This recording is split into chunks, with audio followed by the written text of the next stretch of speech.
Hi friends, happy Sunday అందరికీ. ఈరోజు అయితే సండే రోజు మేమైతే టెంపుల్కి అయితే వచ్చాము. సుబ్రహ్మణ్య స్వామి గుడి మదురైలో. ఏం గుడిమా? తిరుపతి. అది నాకు నోరు తిరగలేదన్నమాట. అయితే వచ్చాము. ఇప్పుడైతే దర్శనంకి అయితే పోతున్నాం. ఫస్ట్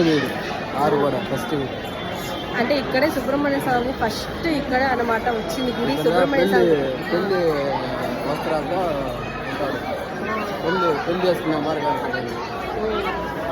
ఇదే అన్నమాట సుబ్రహ్మణ్య స్వామి ఫస్ట్ది. శివుడు అయితే ఏంటి అనమాట. నాకైతే ఫ్రీ అనమాట. 100 రూపీస్ టోకన్లు అయితే తీసుకొని వచ్చాము. మా ఆయన వారికి టికెట్ తీసుకున్నాం. నాకైతే టికెట్ అయితే తీసుకోలేదు. మా ఆయనకి ఒకటి 100 రూపీస్ టోకన్ తీసుకున్నాం అనమాట టికెట్. రష్ అయితే ఫుల్గా ఉండాలండి. అది వచ్చి ఫ్రీ దర్శనము. ఇది వచ్చి 100 రూపీస్ టోకన్.